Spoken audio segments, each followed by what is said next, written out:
지난주에 우리가 공부했던 거 잠깐 한번 좀 어려운 내용들이 있어가지고 우리가 19세기 우리가 아다시피 유럽의 그 신앙이라고 해야 되는지 사상이라고 해야 되는지 우리가 보면서 기억을 해야 되는 것은 우리가 칸트도 보았고, 그죠? 그 다음에 헤겔을 또 보았고, 헤겔에 대한 반박하는 실존주의자였던 키에르케고르, 그죠? 키에르케고르를 우리가 보았고, 그 키에르케고르와 함께 실존주의의 그래도 유럽의 사상을 지배하고 있는 우리가 니체라든가 지난 시간에 그리고 이제 샤르트르까지 좀 보았습니다. 오늘은 요 문맥에서 지금 다 헤겔을 반대하는 이 입장에 서서 전개되어지는 철학자들을 우리가 한번 보고자 할 것입니다. 그래서 오늘 그 부분에 대표적인 사람이 하이데거라고 하는 사람인데, 그 하이데거에 관해서 우리가 오늘 공부 한번 해보도록 하겠습니다. 여러분의 책을 한번 보시면은 죄송합니다. 여러분 책을 보시면은 책 페이지로서는 아마 그죠? 밑에 500페이지 그죠? 500페이지를 여러분 참고해 주시면 좋겠습니다. 우리가 헤겔이란다. 우리가 이 하이데거 이라면 꼭 딱 떠올려야 할 게 있습니다.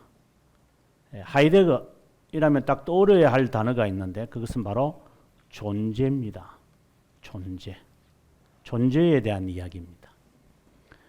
지금 우리가 계속해서 존재를 살피는데 샤르트르도 하는 말이 존재는 본질보다 먼저다. 이런 이야기를 하는 거죠. 그래서 존재라는 말은 또 다른 말로 한다면은 샤르트르가 말하는 것은 이제 레지그생라고 하는 영어로는 existence 이걸 지금 이야기하는 거죠. 지금 하이데거도 이 이야기를 합니다. 그래서 제가 삼일체 설명을 하면서 여러분들에게 했던 말을 꼭 기억을 하셔야 됩니다. 이런 용어들은 실제로 철학의 용어들이지만 우리가 이해하거나 설명할 때는 이게 좋은 도구예요. 그럼 이거 다 빼버리면 쓸 게 없죠. 우리가 인간과의 대화 속에서 우리가 삼일체에서 이야기하는 하나님의 존재에 대해서 이야기할 때 하나님의 존재 이 위에 그냥 쓰겠습니다. 여러분 또 다시 페이지를 바꾸는 것보다도 존재에서 이야기하는 subsistance라든가 그 다음에 또 존재에 대한 이야기에서 substance 이런 단어들을 실제로 철학자들이 이야기를 하지 않는 이유는 뭘까요? 여기에 여러분 일단 지금 존재로 들어가기 전에 또는 실존이라고도 하겠지만 들어가기 전에 이 개념과 이 개념의 차이를 일단 우리가 정리하고 들어가야 됩니다. 왜냐하면 이들이 철학자들이기 때문에 이들의 철학과 우리가 말하는 기독교 철학의 용어 선택의 개념이 다릅니다. 이들은 이 이야기를 하지 않습니다. 왜냐하면 이것은 매우 추상적인 거잖아요. 이거는 존재 그 자체에 대한 이야기를 하는 거지만 이거 existence라고 하는 것은 인간이 이제 형상으로 드러나거나 인식을 한 존재를 이야기하는 거니까. 그래서 인식한 존재거든요. 이거는 인식하지 않은 존재잖아요. 그래서 철학자들은 이 문제에 대해서 언급을 안 하는 거야. 우리가 하나님에 대해서 설명하게 될 때에 우리는 이 이야기를 하는 거잖아요. subsistence와 substance를 이야기하는데 그들은 이 이야기를 하는 거예요. 그렇기 때문에 이 대화가 큰 공백이 있음을 우리가 알아야 됩니다. 이 공백을 메꾸기가 쉽지는 않을 거예요. 그래서 지금 하이데거가 존재에 대한 이야기를 한다고 할 때는 이 existence를 이야기하거나 샤르트르가 existence를 이야기한다는 개념, 실존이죠, 실존. 이거 이야기니까 우리 교회에서도 삼일째 설명할 때 이거 설명했는데요. 이렇게 생각하지 말라. 이 말을 제가 먼저 여러분들에게 말씀을 드리고 이제 들어가도록 하겠습니다. 자, 이분이 이야기하는 이야기를 우리가 한번 들어보도록 하겠습니다. 먼저 가톨릭 신자 사제였습니다. 사제 출신이었습니다. 우리가 헤겔 같은 경우에도 보면은 헤겔도 세미너리를 졸업한 분이거든요. 그러니까 신학생입니다. 그분도. 이분도 사제 교육을 받은 겁니다. 그 다음 말이 참 중요한데 1917년 스콜라주의적 로마 가톨릭을 거부했다라고 하는 말. 스콜라주의라고 하는 이 단어에 여러분 조금 한번 우리가 멈칫하고 우리가 개념 정리를 하고 가야 됩니다. 스콜라주의적 로마 가톨릭주의를 거부했다. 그리고 조금 더 읽어보고 이제 들어갈게요. 어릴 때 그는 슐라마흐 우리 다 살폈습니다. 케르케골 이제 바르트를 이제 나중에 우리가 아마 다음 주에 우리가 살피겠지만 바르트의 책을 접했지만 변정법적 신학을 거절했다. 이 말은 헤겔을 거절했다는 거죠. 헤겔식의 방법을 거절했다. 이 말입니다.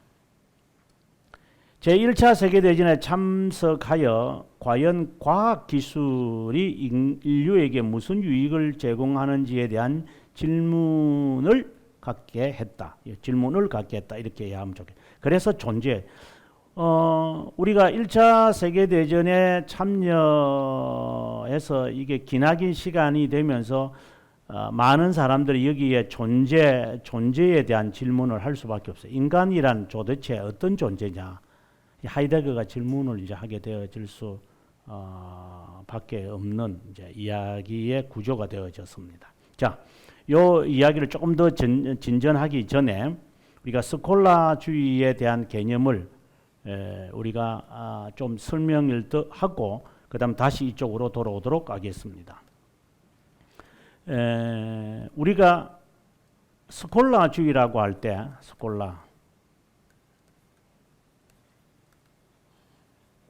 이 스콜라라고 하는 이 말 자체에서 스쿨이라고 하는 단어가 나왔죠. 이게 이제 학이라는 단어죠. 배운다.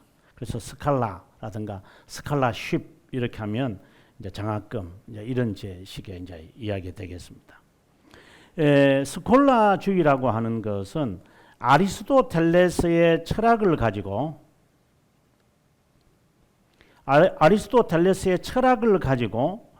교부들이 이야기했던 교부들의 신학을 이해하고자 하는 철학이 바로 스콜라주의라고 보셔야 됩니다. 그럼 교부들이 뭐라고 말했는데요? 이 질문을 던져야 돼요. 교부들이 무엇을 이야기했기에 그것을 이해하려고 이분들이 도구를 사용하는데 그것이 아리스토텔레스의 철학이다라고 하는 거예요. 어쨌든 이해를 하려면 이 인식론, 지금 아리스토텔레스가 이야기하는 인식론에서부터 시작할 수밖에 없어요. 이거는 뭐 어쩔 수 없는 이야기예요. 우리는 인간 사회에 살다고 보니까 그래서 교부 신학에서 이야기하는 하나님, 우리가 지금 공부 배우고 있는 구원, 이런 여러 교회에서 이야기하는 진리들을 교부들이 이야기했는데 그것을 사람들에게 설명하거나 내가 이해하거나 설득시키려고 하려고 하니까 그들의 사고를 지배하고 있는 이 철학적인 용어를 가지고 이제 설명할 수밖에 없다. 그래서 아리스토텔레스의 철학을 이제 빌려오는 거죠. 그런데 우리가 아다시피 로마 가톨릭은 라틴어를 쓰는 사람이고 아리스토텔레스가 살았던 그 지역 그리스라든가 이런 지역은 헬라어를 쓰는 지역이에요. 그러면 라틴 사람들이 헬라어를 과연 알까요? 모르죠. 그거는 안다고 생각하면 안 돼요. 그 대표적인 예가 누구냐면은 아우구스티누스는 헬라어를 몰랐어요. 이게 아우구스티누스의 한계예요. 그래서 어거스틴은 헬라어를 몰랐기 때문에 나중에 문서들이 발견되어지면 이분은 당황하게 되어지는 거예요. 그러면 세계적인 우리가 가장 존경하는 분 가운데 한 분이라고 하는 아우구스티누스도 헬라어를 몰랐고 나중에 1054년에 동방교회와 서방교회가 분열이 되어질 때에 결정적으로 이분들이 동방교회와 서방교회가 분열될 때 언어적 차이인 거예요. 그런데 어떻게 여기에 라틴 신학을 하는 사람들이 그리스의 언어로 되어 있는 그 아리스토텔레스의 철학을 어떻게 갖고 올 수 있었어요? 그건 간단하게 이제 그렇게 생각하면 안 돼요. 매우 어려운 거예요, 이거는요. 그들은 상종을 안 하는 사람들이었기 때문에 상종해야 될 이유가 뭐 있어요? 그래서 여기에서 우리가 스콜라주의를 이해하거나 지금 이제 신학을 한 사람이다 보니까 적어도 기본적으로 하이데거 같은 분들은 이 스콜라주의를 거부할 수밖에 없는 거예요. 그리고 이거는 저는 이 자세에는 하이데거를 우리가 일단 인정해야 돼요. 왜 그런가 하면 종교개혁자들이 다 한결같이 스콜라주의를 공격합니다. 그래서 스콜라주의의 이 관점이 우리에게 스며들어오면 우리는 종교개혁자들의 이 정신을 상실합니다.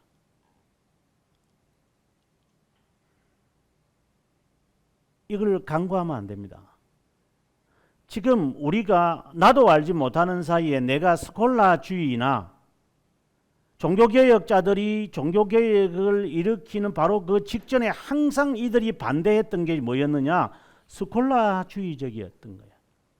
근데 이것에 대한 관점이 정립이 되어져야 이 개혁 신학이라든가 프로테스탄트 이 신학이나 프로테스탄트 주의를 이제 접근할 수 있는 기본적 철학적 스텝이 시작하는 거예요. 그래서 우리가 이 관점을 상실하면 안 돼요. 자, 그러면 스콜라주의는 아리스토텔레스의 철학을 갖고 왔다 그래서요. 아리스토텔레스의 철학이 라틴 교회에 들어오게 되어진 배경에는 누가 들어가냐면은 보에티우스라고 하는 사람이 들어가요. 예, 525년에 이분은 이제 죽게 되어지는데 사형을 당해 죽는데 이 사람은 동방의 학자인데 이제 당시에 이제 476년에 서로마 제국이 몰락했기 때문에 당시에 데오도릭이라고 하는 이 고토족의 족장이 동로마 제국의 황제에게 이 지역을 우리가 점령했으니까 어차피 당신은 이쪽으로 와서 지배하지 못할 것이다. 그러면 이 지역에 대한 그 주도권을 나에게 달라. 이렇게 딜을 할 때 그 제노 황제는 그럼 가져가라고 어쩔 수 없는 거죠.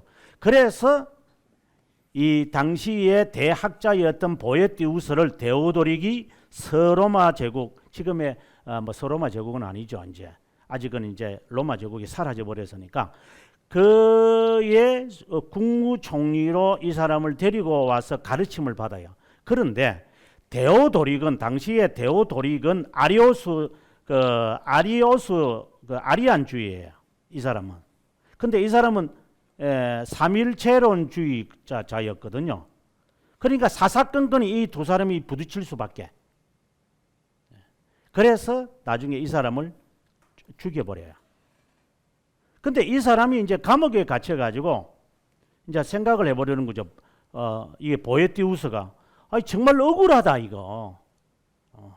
그래서 그가 쓴 책이 철학의 위안이라고 하는 이 철학책을 써요. 이게 5권으로 되어 있는데 이 5권 안에 그는 철학이라고 하는 여신을 하나 만들어내요. 여신에게 자기의 억울함을 마치 그 다윗처럼 이렇게 고백을 하는 거예요. 고백을 하면서 이제 자기가 믿는 삼일체 사상, 트리니티를 무엇으로 설명하느냐면은 아리스토텔레스의 철학을 갖고 그 안에 다 집어넣기 시작하는 거예요.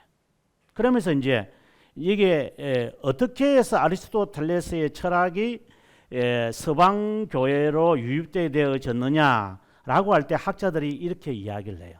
그 이후부터 사람들은 아리스토텔레스의 철학이라는 것이 당시에 서쪽에 있는 그 웅병가들이 상상을 못하는 것들이거든요. 동방의 그리스 언어를 쓰는 사람들이 그 철학의 깊이에 대해서 감당을 못하는 거죠. 특별히 그 플라토의 철학적인 관점을 가지고 하나님을 설명했거든요. 이거 이데아의 개념을 가지고 하나님 이렇게 설명해 가기 때문에 설득력이 있을 수밖에. 이게 이제 그래 돼요. 그래서 이제 사람들이 아리스토텔레스의 철학에 관심을 갖게 되죠. 그래서 호로우스라고 하는 사람들 같은 경우도 거기 콘스탄티노폴리스에서 이제 서방 교회로 이제 어떻게 보면 스카웃이 되어 가지고 번역을 하면서 이제 서방 교회 사람들이 아리스토텔레스의 철학에 이제 새 언어이기 때문에 마치 우리가 영조와 정조 시기에 이제 서양 서학을 우리가 좋아가지고 사람들이 뭐 정약용이나 많은 사람들이 천주교를 받아들였던 이유 가운데 하나가 그 서학을 받아들이고 싶었잖아요. 그러다 보니까 성경이 이제 자연스럽게 들어오고 이래 되어진 것처럼 이제 아리스토텔레스의 철학의 인식론을 통하여 설명하기가 너무 쉬우니까 그 방법으로 이제 하다가 보니까 그 방법이 이제 체계화가 되어져 버린 거죠. 그래서 그 포페리우스라고 하는 사람이 이제 이 안셀무스가 등장하기 전에 아리스토텔레스의 철학을 가지고 이제 설명하기 하나님을 설명하기 시작해요. 이게 완전히 그 플라톤이 이야기했던 이 이데아의 개념을 가지고 이제 이 존재는 이데아라고 하는 이 존재는 실제로 없다. 아리스토텔레스도 그러거든요. 이 이데아라고 하는 것은 실존하지 않는다 이 말이야. 예, 이런 모든 형상들이 모여 가지고 이데아라고 하는 개념이 만들어지는 거 아니야? 예, 아니야. 우리의 의식 사고의 밖에 이 존재가 있어 이렇게 하면 우리가 말하는 실제론이 되는 거고, 이 존재는 없는 거야 이거. 그냥 사람의 머릿속에만 있는 거예요. 경험도 할 수 없는데 그러다면 유명론이 되는 거고. 이제 이것이 어떻게 본다면 이제 스콜라주의의 하나의 이제 출발이 되어지는 거예요. 그러면서 철학이라고 하는 범주 속에, 인식의 범주 속에 이제 하나님이라는 그 이데아라고 이야기를 하고 이 이데아라고 하는 이 존재를 자신들의 인식의 범주 안에 막 집어넣으려고 그래요. 예를 들어서 목사님들 가운데서 이제 그 요한복음 1장 설교하라면은 로고스 갖고 막 설명하는 사람도 있을 거예요. 로고스가 뭐 어떤 놈이 이래. 로고스의 철학의 개념하고 예수 그리스도의 말씀이신 분하고 무슨 상관이 있어요? 저도 신학대학원을 다닐 때 요한복음 강의하시는 분이 이 로고스 개념을 갖고 말씀이신 하나님에 대해서 설명을 하는 걸 제가 들으면서 그렇구나. 그때는 모르니까 나중에 제가 공부를 하면서 보니까 로고스의 개념을 갖고 어떻게 말씀이신 하나님을 설명한다는 거예요. 지금에 와서 제가 이제 그런 분들 들었던 것들을 제가 더듬으면서 보면 그분들이 스콜라주의자들이었구나. 이 스콜라주의라고 하는 것은 아직 이제 정립이 안 됐겠지만 스콜라주의라고 하는 것은 하나님에 대한 설명을 위해서 철학을 도입하고 철학을 도입해서 이 범주 안에 하나님의 개념이 들어오지 않으면은 이거 지워버리는 겁니다. 하나님의 개념을 수정시키겠다는 거예요. 이게 스콜라주의예요. 예, 지금 우리가 바라보는 스콜라주의예요. 이게 대표적인 게 아르미니우스주의고, 내가 생각에 내 이해가 안 되는데 그럼 하나님이 잘못된 거죠. 내가 잘못됐다고 하는 게 아니죠. 이제 이래 되면 이거는 이제 그 사람은 껍데기는 신앙을 가지고 있지만 실제로는 그 사람은 스콜라주의예요. 바로 이 점을 종교 개혁을 했던 신앙의 선배들이 칼빈, 루터 다 마찬가지예요. 이분들이 이거부터 일단 다 없애버리고 시작해야 된다. 근데 그걸 다시 가져가잖아요. 토해낸 거 다시 가가지고 먹는 그 자들이 있잖아요. 개가 토해낸 거 가서 먹는다고. 그게 아르미니스주의자들인 거예요. 저는 교회 안에 철학을 이야기하면, 철학적으로 이야기하라면, 신학적으로 이야기하면 아리오스주의라고 말하고 아르미니스주의라고 하지만, 철학적으로 말하면은 이성주의면서 또 다른 중세 철학 쪽에서 이야기하라면 스콜라주의인 거예요.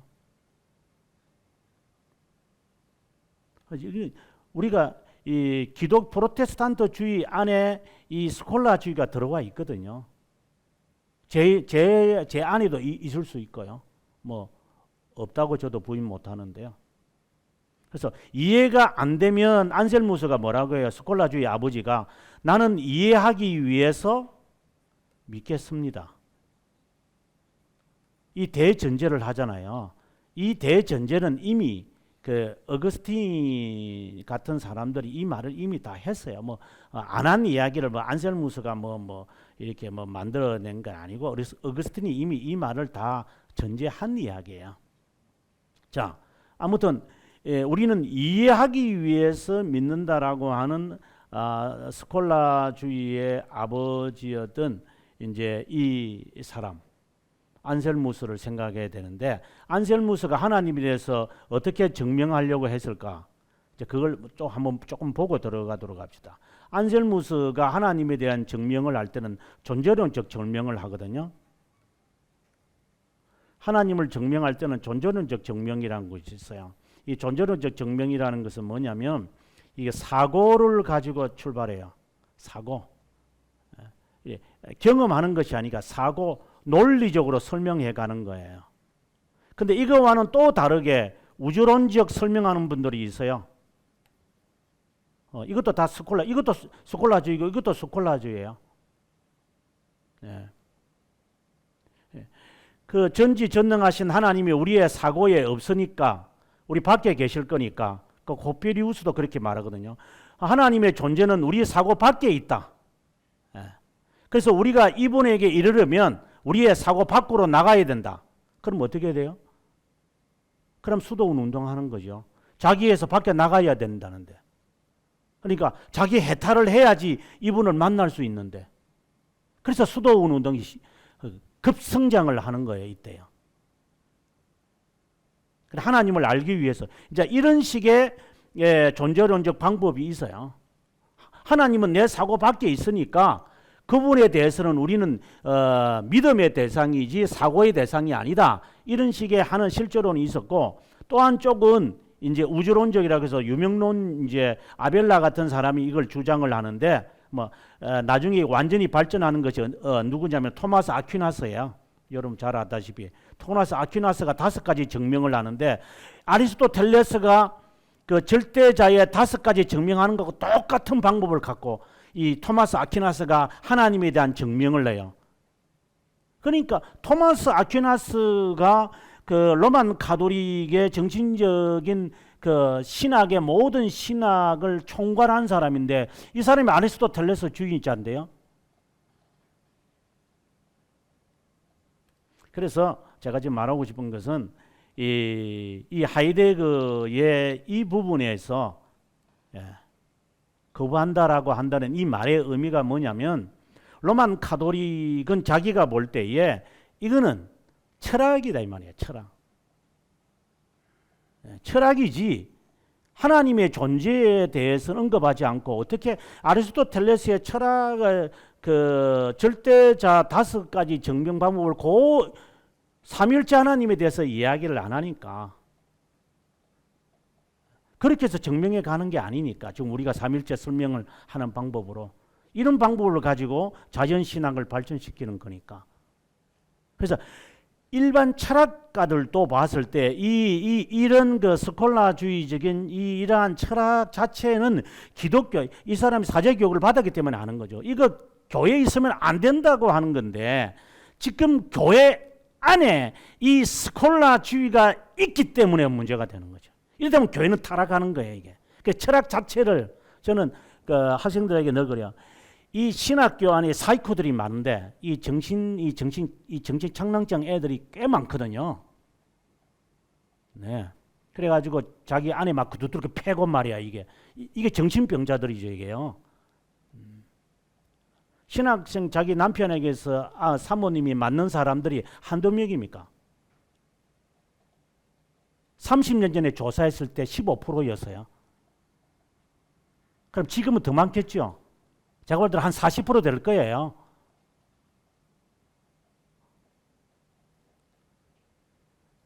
그래서 지금 저희 학교에 입학할 때 그거 심리 조사를 해요. 이 정신 심리를 조사해야 돼, 이게. 정신이 온전하지 않으니까 이 애들이. 그러니까 이게 이제 목회자 가면 이게 이제 완전히 이제 마음대로 하는 거죠, 이게 이제. 이 사이코들이 등장하는 거예요, 이게. 정말 악순환입니다. 악순환. 그래서 열심히 철학을 가르치는데도 철학을 안 배우고 오는 철학 배우면 다 좋다 이 말이 아니라 철학 자체라는 개념이 없는 거예요, 이게 신학생들이. 여러분 목사들한테 물어보세요. 철학에 대해서 물어보면 대답을 하는 사람들이 몇 명이나 있을는지. 나 철학 자체가 중요하다는 게 아니라 신학을 배우기 전에 철학을 충분히 공부하고 그 다음에 신학을 배워야 신학에 대해서 그 규명을 하는데 철학적 사고에 대한 개념과 장점과 단점과 잘못된 점과 좋은 점들은 전혀 모르고 신학만 덜렁 배우고 나니까 이게 지맛대로 가버리는 거예요, 이게. 그래서 제가 보면서 대화가 안 돼요. 기본이 안 된 것 같아요. 인간의 소양이 이게 안 갖춰져 있으니까 여기에 신학이 들어가면 그게 그 사람에게는 그게 철학이 돼버리는 거예요. 철학을 접하지 않았으니까. 그래서 기도만 하겠다는 거예요. 이게 지금 악순환이에요. 그래서 이런 철학자들이 이 기독교를 바라보면요, 정말 한심한 거예요. 지금 한심한 거예요, 이게. 이 한심한 애들이 앞에 가서 저 단상에 서서 저 설교하고 있어요, 지금 앉아가지고. 기본 소양이 안 돼 있는데 사람. 그리고 무허가 신학교는 얼마나 말해요, 한국에. 자격도 없는 자들이 가르치고 신학을. 무자격자가 되는 그 사람에게서 배워가지고 신학 배워가지고 목사 안수 1년 만에 2년 만에 대회 덜렁대 해가지고 교회는 또 세워놓고. 그래서 성도들은 모르고 저 사람들이 제대로 된 신학자인 줄 알고, 그렇다고 제대로 된 신학교 나오면 제대로 된 사람이 이 말을 하려는 게 아니라 사람이라는 것은 기본적인 소양을 가지고 그 다음에 신학을 하고 자신의 신앙을 점검하는 이 삼각관계가 기본이잖아요. 세상에 사람이 살아가는 소양이잖아요, 이게. 이게 안 돼 있는 인간들이 목사부터 덜렁대니까 이게 문제가지. 그걸 우리가 목사라고 해야 돼요? 그걸 목사 안수 받아서 할 말은 없어서 이제 있는 거지만, 네. 그래서 저는 이 하이데거를 보면서 지금 우리가 존재에 대해서 이야기를 지금 하겠지만 존재에 대해서 이야기를 하더라도 이 존재라는 이 개념 자체가 정립이 안 되면 안 된다 이 말이에요. 우리가 삼위일체 하나님을 제가 지금 제가 우리 교회에서도 그렇고 제가 방송을 통해서도 설명을 하면 존재에 대한 생각이 기본 이 소양이 안 돼 있는 거야 이게. 그러니까 무슨 하나님에 대해서 설명을 하려면 기본적인 소양이 안 돼 있는 사람에게 어떻게 설명을 하겠어요? 그러면 미싸우면 되는 거지. 그게 중요해. 그렇게 말해버리니까 또 이제 또 신앙이 없다고 해버리니까. 진짜 신앙 좋으신 분들이 많아서 한국에. 지금 우리가 이게 철학을 지금 계속해서 하는데 이거 쓸데없는 작업 같아요, 실제로. 여러분들이 여기 목사님들 강의를 들으시지만 학교에서 이 근현대사를 하면서 이런 철학자들을 여러분 안 배울 거예요. 배울 수도 없고. 이게 필요하다고 생각 안 해요. 그냥 청교도 신앙만 알면 돼요. 청교도만 알면 된다고 생각해요. 아니에요. 알아야 돼요. 그래서 19세기에 왜 기독교가 이 사회 안에 말살의 위기에 있었는지를 알아야 돼요. 그래서 나중에 이제 은사주의와 오순절주의가 어떻게 해서 만들어졌느냐를 알아야 돼요. 그냥 만들어지는 게 아니기 때문에. 그래서 지금 이제 존재로 들어가니까 이 사람이 또 신학생이고 이제 우리가 한번 보면서 우리하고 어떻게 차이점 있는 걸 한번 보도록 하겠습니다. 자, 보면 1927년에 Sein und Zeit, 이게 존재죠. 영어로 말하면 being이라는 말이에요. being 존재. 예, being과 예, time, 영어로 말하면 time이라는 말인데 이 책을 써서 하나님의 존재를 지지하거나 반대하는 주장을 펼치지 않고 단지 잘 보십시오. 인간 존재가 신적 은혜에 여전히 노출되어 있다고 역설했다. 그 다음 계속해서 형이상학적 기독교가 하나님을 가장 높은 존재로 좌천시켰기에 하이데거는 그것을 당대의 허무주의의 주요한 근원으로 삼았다. 그 다음에 계속해서 형이상학적 기독 이거 아니고 죄송합니다. 철학자들의 하나님 앞에 인간은 두려움으로 무릎을 꿇을 수 없고 철학적 하나님을 배제하는 무신론이 신적 하나님에 더 가깝다고 했다. 나치당의 정권을 장악하면서 프라이부르 대학교 총장이 되었기 때문에 나중에 나치가 이제 몰락하고 난 다음에 이 사람은 이제 혐의를 받아가지고 공적에서 물러날 수밖에 없는 이분의 하나의 인생의 큰 하나의 단점이라고 이야기를 합니다. 그러다가 이제 뭐 전쟁이 끝나고 난 다음에 이제 이분이 이제 다시 복귀는 하지만 그로서 이분은 거의 이제 자신의 삶은 이제 공적으로 잘 나타나질 않습니다. 자, 그럼 그거는 중요한 게 아니고 이제 1927년에 그가 쓴 이 존재와 시간이라는 것에 대한 걸 봅시다. 하이데거가 말하는 존재라는 주제는 고대 철학에서부터 다뤄진 주요한 학문이다. 모든 것보다 우선적으로 연구되어야 한다. 존재의 의미에 대한 연구다. 삶의 의미에 대한 연구다. 다양한 의미로 받아들여지는 존재의 유형, 의미를 체계적으로 이해하도록 한다. 존재는 형이상학적이지만 합리주의 체계 밖으로 구체적으로 개별적으로 존재하게 되면 실존이라고 부른다. 아까 제가 subsistence와 substance와 existence에 대한 이야기. 그래서 개별적으로 구체적으로 우리가 경험할 수 있고 인식할 수 있는 존재가 되면 그것을 우리는 실존이라고 한다 이 말이에요. 그것은 시간 속에 있는 존재다. 그래, 지금 이분도 말하는 거죠. 영혼에 있는 subsistence에 대해서 하나님은 항상 영원하신 분이니까 영혼에 있죠. 시간에 제한이 없죠. 이것도 우리가 이제 분명히 정해놓고 가야 되죠. 우리는 시간 속에서 계속 살아가고 하나님은 영혼 속에서 사신다라고 말하면 좀 이상하고 그분은 영원하신 분이기 때문에 그래서 이걸 자꾸만 끄집어 당기는 거잖아요. 자꾸만 끄집어 당겨가지고 시간 속에 하나님을 자꾸만 이야기하려고 그러잖아요. 이래 되면은 이제 이게 스콜라주의가 되는 거예요. 그 대표적인 게 하나님이 우리 아버지잖아. 하나밖에 없는 아들을 그분이 우리의 세상을 사랑하셔서 자기의 아들을 보내서 이러한 이야기 자체가 스콜라주의적인 거예요. 왜 영원하신 하나님을 이제 그러되면 이제 또 이제 옆에 옆구리에서 공격하는 사람이죠. 그러면 그분은 우리가 인식할 수 없잖아요. 인식할 수 없는 존재에 대해서 우리가 논하면 안 되겠네. 이런 이제 극단적으로 또 가는 사람이 있을 거라고. 경험도 할 수 없는 분을 왜 우리가 여기서 우리가 논해야 됩니까? 그 틀린 거죠. 하나님의 섭리라는 게 있잖아요. 섭리라는 게 하나님은 영원하신 분이 우리들에게 나타내시잖아요. 그래서 나타내신 것만큼 우리는 그분에 대하여 아는 거잖아요. 이제 이런 것에서 우리가 교리를 배우면서 정리해 가는 거 아니겠어요?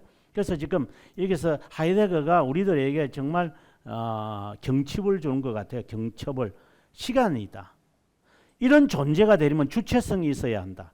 하이데거는 전통적으로 존재를 시간 속에서 이해했지만, 그러니까 이게 존재는 existence를 말하죠. 감각적 존재인 우리는 시간 가운데 늘 변한다.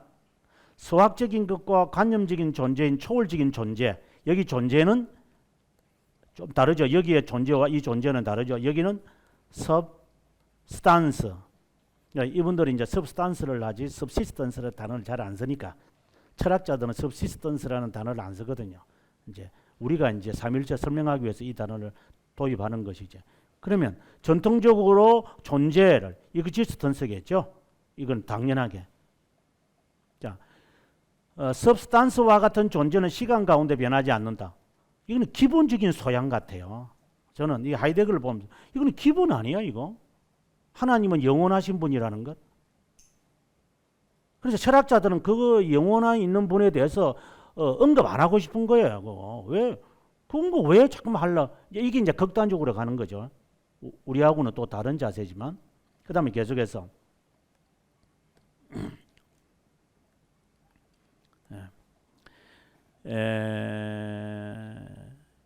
여기 보면 전통적인 형식상학에서는 존재의 영역을 구별할 때 시간을 실마리로 단순히 사용했다는 것이다. 제대로 이해하지도 않고 사용된 시간, 지금이라는 시점의 연속으로 여겼던 것이다.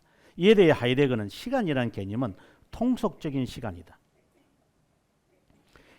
이렇게 생각하면 이데아는 감각적인 존재들의 궁극적 근거라고 한다. 이래 되면은 이거는 이제 우리가 말하는 이데아가 되는 거죠. 철학자들이 말하는. 그래서 이 통속적인 시간은 근원적인 시간이 아니라 세계 시간이다.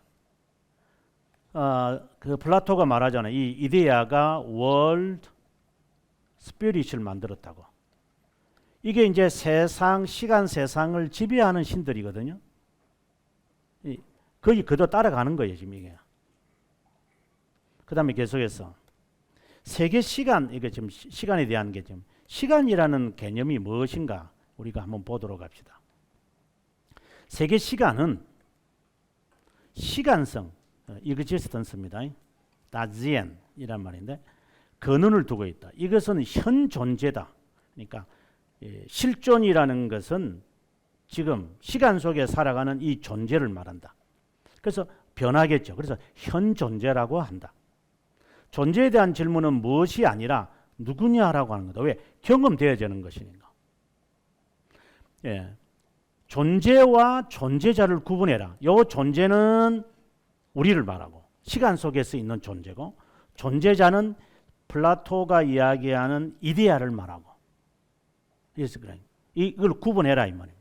그 다음에 존재는 존재자들이 있는 그 상태의 존재자들을 존재케 한다. 이거는 정말 희한한 이야기를 갑자기 이분이 덧붙이는데, 이제 실존이, 쉽게 말하면 실존이 존재를 있게 하는 거다. 왜? 존재, 우리가 말하는 지금 substance는 철학에서는 이데아라고 말하겠지만, 이 실존은, 이 존재는 경험이 안 돼. 그렇다면 지금 스콜라주의를 생각도 올려야 돼요. 경험의 대상이 아니에요. 그 하나님은 경험을 할 수가 없어요. 그럼 어떻게 해야 돼요? 우리가 그분이 있다고 가정하자. 이러면 유명론이잖아요. 그걸 그대로 받아들이는 거예요. 우리가 하나님이 있다고 말하는 거다. 그렇다면 이거는 없지만 있다고 한다. 그러면 실존이 존재를 만든 게 아니죠. 우리가 신이다. 신이 없으니까. 그래서 내가 나를 만들어 가는 거야. 이런 식의 가는 거죠.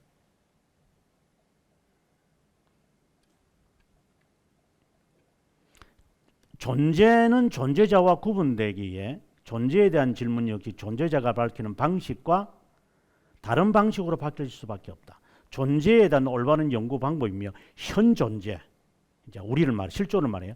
존재자를 매개로 하여 하이데거는 존재에 대한 연구를 시작을 한다.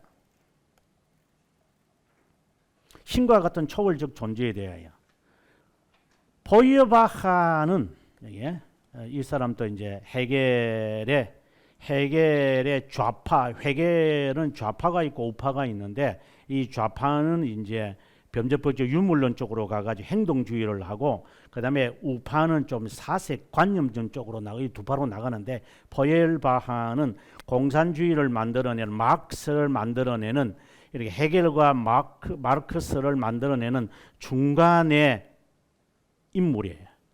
이 포이어바하예요. 자, 그 사람은 신은 인간 정신의 투영체다.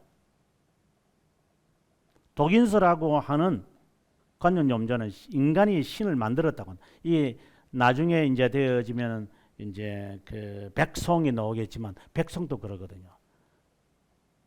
하나님을 우리가 만들었다. 하나님은 경험의 대상이 아니니까 우리가 만든 거다. 하이데거는 조금 다르게 말하죠. 내가 곧 신이다. 과학이고 영웅이다. 태어나면서 인간은 자신을 안다. 인간이 신을 만드는 것이 아니라 인간이 곧 신과 함께 태어난 것이다. 신이 없다면 인간도 없고 인간이 없으면 신도 없다. 인간이 없으면 시간도 없고 시간이 없으면 인간도 없다. 완전히 아주 웅변적인 이야기입니다. 인간이 신경의 상학기인데 이유는 인간이 반성적 자기의식이기 때문이다. 그래서 굉장한 이기적인 사고를 담아내요. 내가 죽으면 세상이 다 끝나는 줄 알아요. 그러니까 다 내 중심이야. 내가 기분 안 좋으면 다 이게 슬프면 세상은 다 푸르게 보이고 내가 기분 좋으면 다 핑크로 보이고 다 지중심이라. 이런 식의 아주 무서운 이 사고의 체계를 우리들에게 말하고 있는 것입니다.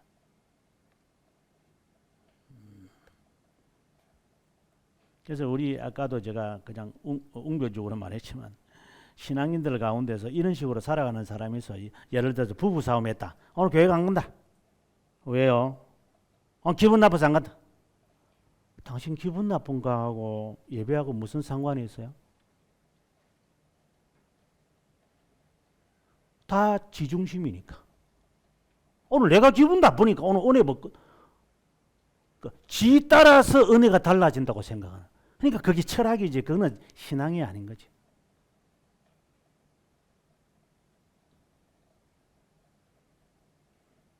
제가 기분 나쁘면 목사나 모든 사람도 다 기분 나쁘게 표현하고 제가 기분 좋으면 다 좋게 그냥 막 말하고 얼마나 못된 성격을 우리는 갖고 있어요. 근데 그것이 제가 볼 때는 아직 정신적 이 소양 자체가 정리가 안 된 거죠. 우리가 아직. 그러니까 거기에 신앙이 그냥 들어가니까 이게 짬뽕이 돼가지고 이게 신앙인지 신념인지도 모르고 그냥 뒹굴면서 살아가는 거죠.